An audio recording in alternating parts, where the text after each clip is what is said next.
Are you a Nigerian who is in abroad, but you're afraid to invest in your country, Nigeria, because you think there will be war, you think of the political instability, you're looking from the different angle that today Biafra, tomorrow Boko Haram, and the rest. You are afraid to know. You're trying to know whether it's the right decision for you to invest. I just did an interview with a Nigerian in diaspora who is strongly he believes that investing in this country is the way forward for him. So I decided to talk to him to know what is his own philosophy, what is his own school of thought, why is he thinking differently. So let's look at this interview together. So Mr. Joseph, welcome to my channel. My name is Dennis Isom. How are you doing today? I'm very well, thank you. My name is Joseph. Okay. It seems to be very sunny over there. Yeah, it's very sunny here today. I guess that's one of the benefits of being in a climate that have its seasons. Obviously, one sitting outside, not worried about mosquito bite and all that. Okay, let me quickly ask you this. As a Nigerian who is based abroad, what do you think about this country? Do you think the country is going forward? The country is not moving forward? What do you think about this country? Okay. Oh, that's a loaded question. Is the country moving forward? It depends on what arena we're looking at forward. If we're looking at it from a cultural point and generational point, yes, it is moving forward because now there's a whole lot of technology that has moved in. And if we talk about critical thinkers now in the country, there's a whole lot more now. I think the youths of today actually exhibit those attributes in the sense of, and for any country to move forward, you really need critical thinkers. You need its youth to be to deviate a little bit away from the traditional norms they are used to. And I think in that sense, the country is moving forward. However, depending on which side of the country you're looking at, infrastructure wise, road networks and all that, you could say some part of the country are getting the infrastructure they need to develop even further, and why some part of the country probably not. But overall, I would say the country is moving forward. Okay, as a Nigerian who is based abroad, will you advise a Nigerian okay, which country are you? Let me even start from there. Which country are you currently? I'm presently in Norway. You're in Norway. So will you advise Nigerian in diaspora to invest in Nigeria? I'm using Lagos as a case study now. We advise a Nigerian who is based abroad to invest in Lagos, especially as a case study. Now, would I advise them? Yes, but on the premise that they do their feasibility study properly and why they want to really invest. Because why they want to invest would dictate a whole lot on whether they can stay the course or they might not stay the course. Because if it's just about investing, making quick bucks, making quick return, my guess is they shouldn't. But if they are there with development in mind, remember Nigeria is a developing country, still lacking in a lot of infrastructures. So that means whoever is coming to invest must invest with a long-term perspective in mind. If that is the case, then yes, Nigeria is a good place to invest in that sense. Okay. For long-term let's be more specific now. Let's be more specific. I'm talking about real estate as an investment. You know, there are other type of investment. But I'm talking about real estate as an investment. What is your take in investing in real estate in Nigeria currently? Real estate in Nigeria currently, I would say it's a good investment, but it still has to have long-term perspective as well. Because why I say long-term perspective is simply because there are many ropes to look at, from when you see the real estate land to when you bring your surveyors to do so many due diligence kind of process before you finally say, okay, this is what I want. And in this process, then you have to then ask a question of, what do I really want to achieve with the real estate? Because if it's about just getting quick bucks from it and walking away, I'm not really sure Nigerian real estate is ideal. It's easy to look at the big names now making money in the real estate industry and say, okay, I can make the quick bucks. But we mustn't forget, these people have also gone through the rigorous process of or the headache there is, which must have taken them years to get to that point. So if you're now tapping into that process in which they've established, of course, you will not, since you're not one of the people who started that process, then you're not going to be getting the kind of return you're looking at. But is real estate the best thing to get hold of in Nigeria and make your investment worthwhile? I would say yes, but you have to be patient with the process as well as have long-term development goals in mind. Okay. As a Nigerian abroad, I'm asking this question as a Nigerian abroad. You spent a couple of years being abroad. At least from what you told me before, you went there when you were still younger. Yeah. And as a Nigerian abroad who have dual season, what are the wrong things you think? What are the wrong perspectives you think people in abroad usually have toward Nigerians or toward investing in this country? What are those things you think the people in abroad are getting it wrong when it comes to investing in Nigeria? You could say a lot of us in the diaspora you might say we're a bit naive. When I say naive, we're coming from a place where the system works. The system works. On that basis, when we start a process, we expect everyone in the process to do their job diligently and truthfully and honestly to serve the intended purpose of investing. Now, one thing I would say a lot of diasporans get wrong in that country is we also, I would say, we're falling into the trap of the classic stereotypical negative image the West hold of us. So when we look at Nigeria as a nation, its people, we go in there with this sense of we are above them. We are above the people there. As a result, we are not engaging with them, but rather we are engaging our resources to them in the sense that we want to call the shot from start to finish using our mindset from here. So this for me is critical in the sense that we end up missing a lot of gaps of things to learn along the way. Now, of course, would I say the way Nigerian cultural interaction goes when it comes to real estate investment is right? It depends on where you're looking at it from, but this is a system already established there. Can it change? Yes, it will change because these days people are trying to go beyond because real estate is more of a global thing now, not just in Nigeria. It's more of a global thing. So which means the Nigerian system has to also fall in line with the global world doing business in the real estate world. So a lot of Nigerians, my guess is, when they look at real estate investment in Nigeria, is often a case of there's always that hesitation. I would say that hesitation to engage their resources. So they will have to ask a lot of questions.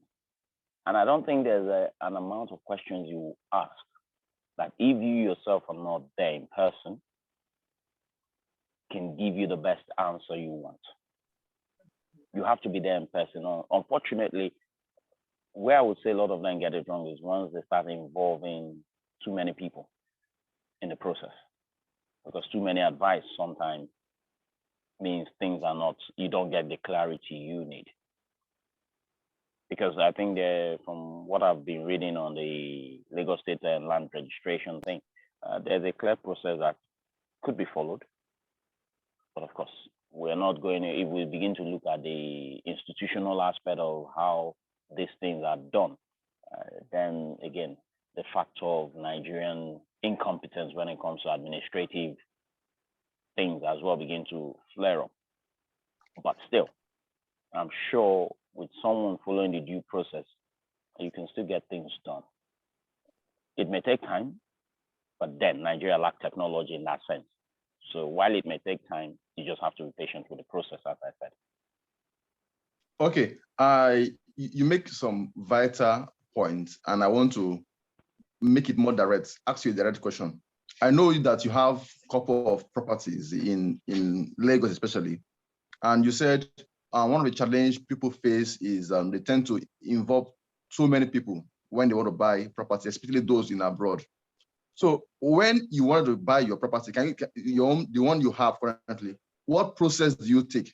What step can you give some more light on the step-by-step process you took to get this property you have currently?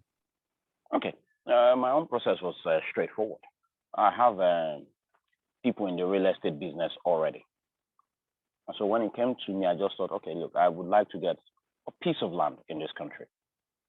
Lagos is where I was born. Lagos is what I know. So I just, okay, I needed something, but I needed it on the island where I see myself living, because first you have to see yourself living there to think of it. Then I just engaged a friend of mine. I said, okay, can you take me around? But after my friend took me around, I could tell he wasn't really vast in that area. So I just called my uncle, who is currently inside the same business. I said, look, I need something like this. Then he made a few calls, and we saw a couple of land, and one or two of them checked out in Laos. They didn't, in fact, what we realized, other people were already on the land. Then we switched to the real estate part of it, because these were individual land at first. So in the end, we said, okay, let's go for the real estate type. And within the real estate one, he just brought on an independent surveyor and a lawyer as well. So we went to the land, the real estate who took us to the land. We took physical coordinates right there, checked it out in Laos almost instantly. As you know, they now have this online database thing they do. And the lawyer immediately noted all the family members' name who sold the land to the real estate company, and immediately went into the same village to meet the real owners of the land, trying to find out each and every one of them.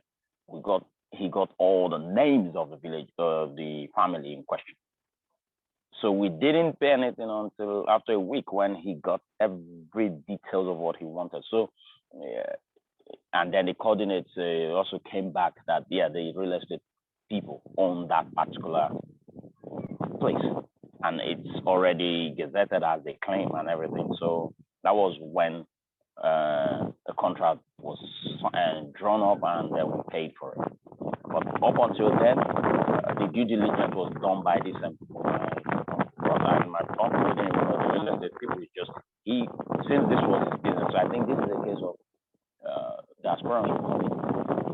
Somehow you need to work with those who are already in that field, and must be independent of that area as a whole, so that there's no confusion that, these people know A, B, C.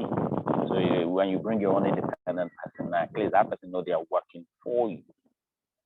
That way they can thoroughly investigate. As I said, it may take time because of how administrative processes work in Nigeria, but nonetheless, I think you rather stay safe than sorry, because they will do the job you want them to do, and they will do it thoroughly for you before you engage in the process of saying, okay, yeah, I'm going to work for it. That has always been how I approached every other estate man I've gotten in that place. I really appreciate this time you spend. It's really windy over there, because it's actually affecting the quality. The quality, yes. Yeah, it's starting to get windy. I guess once the sun is drawing in, it should be fine. Okay. Yes, you're right. You're right. So on a last note, looking from the political angle, in terms of Nigeria, the political angle, what do you have to say? How can you relate the current state of Nigeria? Or let me put it this way: do you think that Nigeria as a country would divide very soon? Do you think Nigeria as a country would divide very soon? with all the bad news that especially those of you abroad are seeing, because I noticed that most of my clients abroad, they tend to get more news, and they tend to keep on sending me different kind of news that Nigeria will divide, this will happen, this will happen. Do you think from your own, because the kind of thing you do, I know you do a lot of research. From your research and what you've known, do you think Nigeria would divide soon, or would there be war? As most people in abroad claim. Okay. I'm going to put it bluntly. Would Nigeria divide? No, Nigeria is not divided anywhere. The reason being, that country has not seen any revolution before. And I maintain the fact that it hasn't seen any revolution purely on the ground that Nigeria has never really witnessed what I would call prosperity of individuals of a large scale middle class. Nigeria has never witnessed that since independence. So on this basis, historically, when we target evidence from countries that have gone into revolutionary period, these are countries that have had sustained prosperity for a long time, where there was economic boost, and including Tunisia as well. Then it's only after a long sustained period of prosperity among the population that then when the living standard drops, would you now see people begin to get agitated. In Nigerian's case, Nigerian people haven't seen it. I would say at least 80% of the population has never witnessed prosperity. Let's be straight. So on that basis, what are they fighting against and for when they don't even know what living in prosperity looks like since they were born? So that rules out any form of war in that sense. And then secondly, would Nigeria divide? No, Nigeria will not divide, because when I say it will not divide, you have to look at countries who seek division or who seek secession. The different groups will know what it is exactly they are seeking it for, and where they are seeking to go. Now, you name me one tribe in that country that even know where it is they want to go with division. None of them. Let's put the Igbos there. The Igbos even themselves are not as united within themselves. The Yorubas are not as united within themselves. Neither are the Hausas. Yeah, the Hausas, I would say, are more united, but they may be united in their in the language, but they are not necessarily united in the religious aspect. Neither are they even united in their linguistic aspect or way of doing things. So when we talk of division has to come because there's grievance, and that grievance has to be deep, because you've already earned sustained prosperity for a long time. But Nigeria has never even gotten there. What the grievance I'm seeing among the Igbos happen to just be, they just want succession. But now, is it the majority of Igbos in favor of it, or some who feel they want power and haven't got access to it? So as a result, try to draw a crowd and to follow their course. The Yoruba, the same applies. So there won't be any division. Rather, what you might see is there might be some form of political tinkering to reorganize how power goes around. But I'm not talking more from the political top. I'm talking more about how the bottom rearrange themselves in such a way to make sure that there's always a political settlement that favors everyone inside it. Nigeria is a federal system. I don't see any division there. I just see some agitators, just as I see an elite group that, frankly speaking, don't know what they are doing themselves. But again, do I expect any better from them? No, because they too are cut from the same cloth of the same society in which they govern. They look to the society to govern them, just as society looks to them to govern them. What you have in Nigeria is blind people leading themselves in that space. You have the philosophers inside that system, and you have those who are really educated in that system, but those ones haven't got power, nor the resources to pursue power. So on this basis, these ones you might see as just observing, or some of them agitators. But overall, I wouldn't say people should be scared, because when I was in Lagos, so from what I observe in Lagos, There's the huge diversity I saw in Lagos. It's incredible. It's incredible. So do you then think neighbors will fight against themselves just because of an idea of tribal loyalty? Far from it. We mustn't forget the houses everyone looked against. They too are running away from their own fellow houses because of the conflict. Are you then going to tell me you would rather not be with those that are oppressed because they are from a different tribe? Nah, I don't see the country dividing because a lot of houses too are trying to make the country good, just as a lot of Igbos and a lot of Yorubas and a lot of other tribes are trying to make the country good. And I think the political will of a lot of people wanting that country to succeed and be good is far greater than those who just agitate for power in their own way, but trying to make it look like it's a divided country. No. So let me summarize what you've said so far. These are the points you've made so far. You said Nigeria is a good place to invest. Yeah. Then this last one you just said, you also make reference to, you said the country would not divide, not soon, and there won't be war. No, there won't be war. Oh, okay. So is there any last advice you can give to Nigerians abroad who are afraid to invest or to get property in Nigeria, especially in Lagos? Do you have any advice you can give to such kind of people? Okay. My advice to people who are scared, because this is what I will call it. Yes, when you've been programmed to be scared of a place for so long, you kind of internalize that fear. So everything, Nigeria or Africa, tend to generate this sense of unease. But we mustn't forget, if we look at every war, every major conflict on earth has actually occurred in the West, far more than it has occurred outside of the West. But has that stopped the West from finally accepting that they have to work together to develop themselves? No. So Nigeria cannot get better if a lot of the diasporans, or we in the diaspora, run away from it. China needed use this diasporan skill set, knowledge, resources to really reestablish their own civilization. In African case, Ghana is even doing the same now, using its own diasporan resources to uplift itself, same as Rwanda now doing. Nigeria will have to do the same thing. The diasporans cannot say, I don't know, it's too insecure, I can't come. My advice to them is actually when you come, you have a say.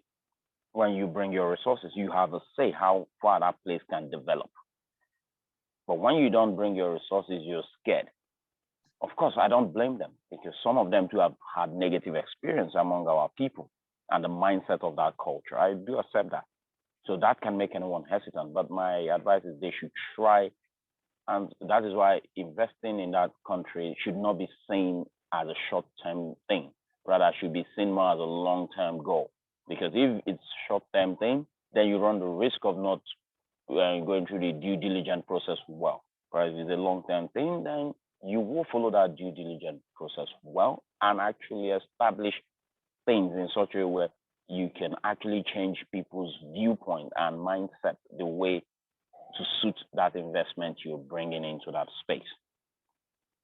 But as one of the first people who want to do that, of course, mistakes will be made along the line. But you should always say that in any developing space where the infrastructures are not there, many things are not there as it is in developed space, some of these errors will occur. Even the Chinese people are making certain errors in the African continent in their investment, same as Europeans. How much more you a diaspora? I get it. Collectively, we're stronger. Individually, we're weaker when it comes to investing. But if you come in with a mindset that I'm passionate, because you don't just have the mindset of investing, you must have the passion of what that specific investment has to achieve. Because if you just say, I want to invest to make the money, you might be lucky, you might not be. But if you have that passion to say, I want to invest to develop certain arena of social life here and have the long-term goal with it, your chances of being successful with it are bigger than not. Okay. I was thinking that that question would be the last question, which I actually wanted to ask, but this question just came to my mind. I said, let me ask you as the last question. What are those things you are missing as a Nigerian who's abroad? You are missing in Nigeria. But sometimes you wish and say to yourself, wow, I wish I was in Nigeria. I'm actually missing this. I'm actually missing that. Okay, let me give a different example. Yesterday, I, um, I was walking down the road, then I decided to buy what they call suya. I hope you know what they call suya, right? Yeah, I do. Then immediately one of my clients in Italy called me, and as we were talking, I told her I want to buy suya. He said, it has been long she ate suya. So what are the things that you miss that sometimes you wish that you are Nigerian, or as I'm talking about you as a person, and also as a Nigerian who is abroad, as Nigerians who are abroad, what are those things they miss? Why that you have gotten if you're a Nigerian? Okay. In terms of food, I would probably say Food and every other thing. I'll probably say in terms of food because I enjoyed amala a lot. And all those, the big goat meat and everything. Yes, I do miss such food, but would I eat it every day? Obviously not, but I do miss them.